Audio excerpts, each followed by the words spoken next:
What's the story, Morning Glory? What is the word, Hummingbird? Thank you so much for clicking on my channel and for joining me for this review of Love and Marriage Huntsville Season 5, Episode 10. So we are still at Stormy's little dinner, I guess it is. They didn't have any real food. They just had a charcuterie board, and that was basically it. But whatever, we're back at that. And Mel and Destiny are talking about whether or not Mel had greeted her when she came to the Home Donnie event.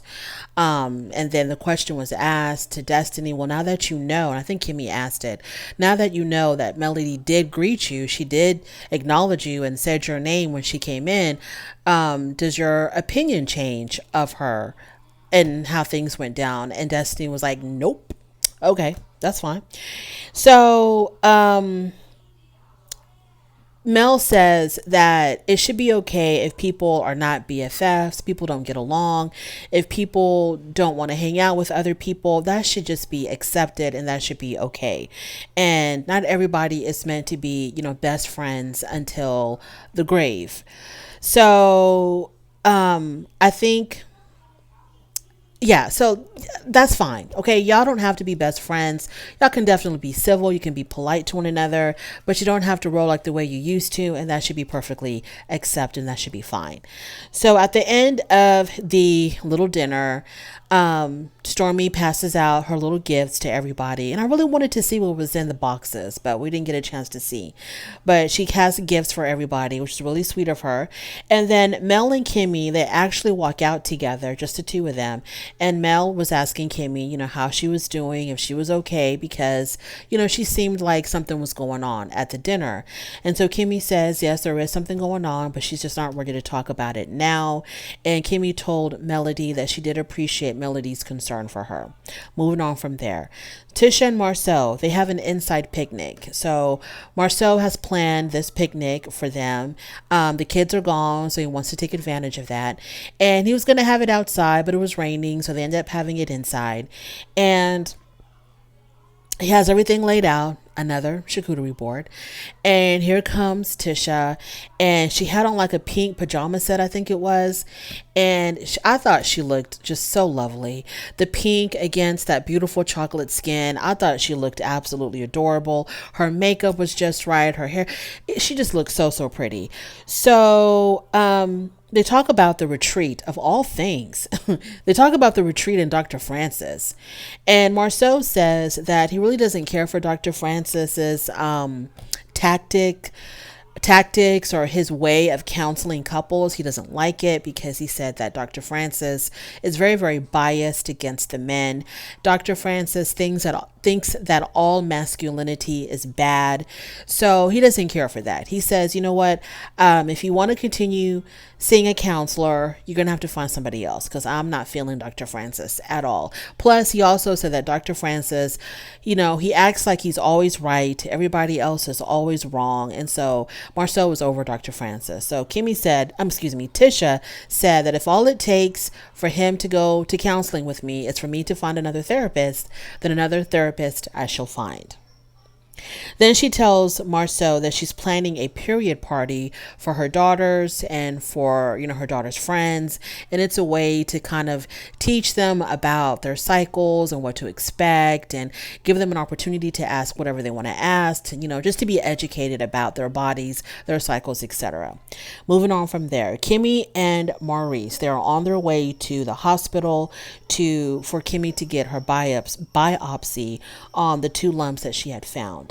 And I know this has got to be so, as hard as it is for Kimmi, I can imagine how hard it is for Maurice, because Maurice, he comes across as a guy that likes to just fix everything. Like he's a fixer.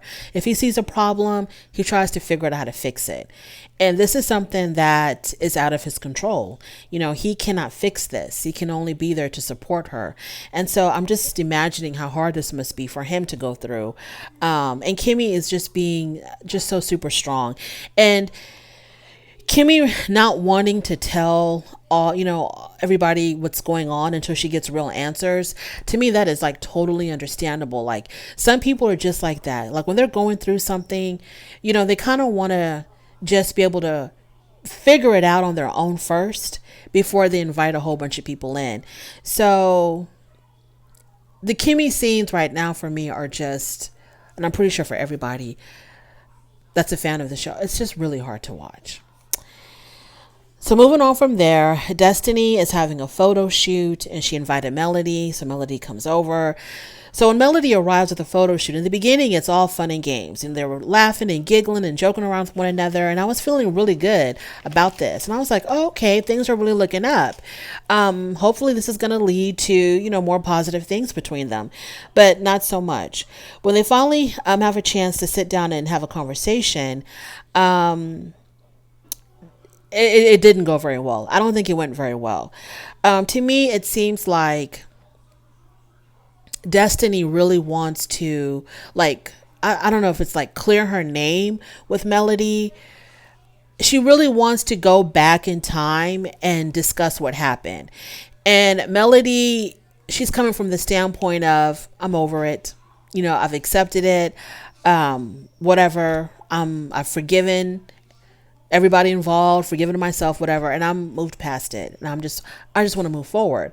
And it seems like Destiny still has unresolved issues about how they got to where they are, and she still has things that she wants to discuss. And yeah, Melody is not there for that. She goes, I didn't come here to rehash history, to go back and forth with who said what when and what went down. I'm just here to try to move forward with you. And I think that Destiny just has to come to terms that they will never be what they used to be. In her confessional, Destiny talked about how she always thought that her and Melody were going to be like Thelma and Louise, just having that strong bond with one another, being each other's ride or die, just really being there for each other until the very end. But it doesn't seem like it's going to be that way. To me, it seems like Melody has a hard time letting people in and trusting people to begin with. So once she does let you into her heart and into her most inner circle, and you show signs of what she's going to consider betraying her, you're done. It is a wrap. And Melody's not going to walk down that path again with you because she's learned her lesson. You're going to hurt me once, and that's going to be the last time that you're going to hurt me. And then now she's got that wall up, and that's just how it is. So then we go to Tisha's period party with her daughters and everybody else and blah, blah, blah. It was good. It was informative, educational for the girls. It was a really good little setup.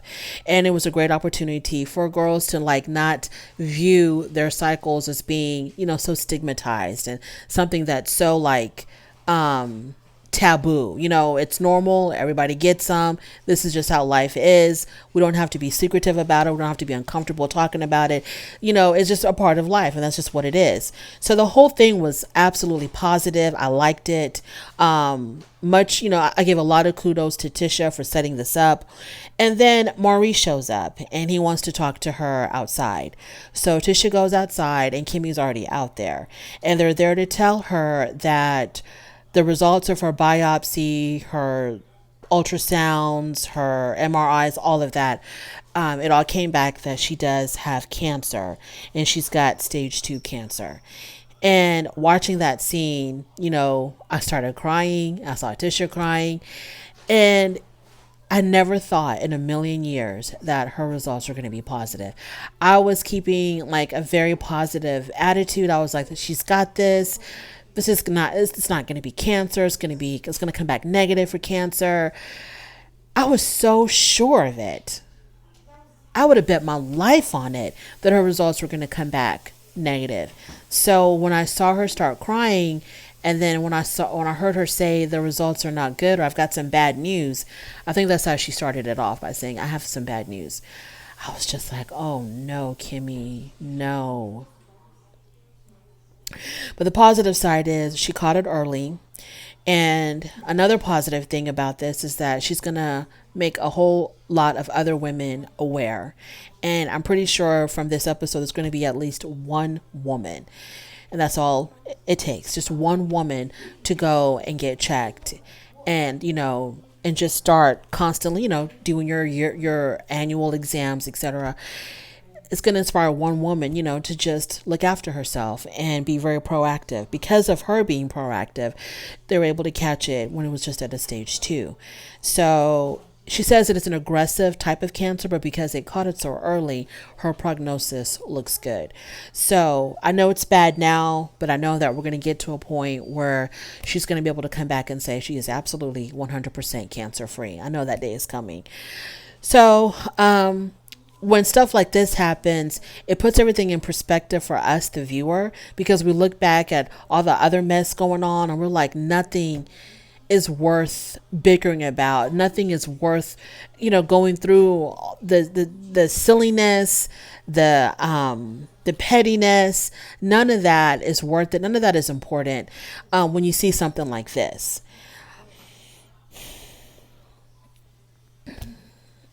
I don't know. Kimmi, you've got this, okay?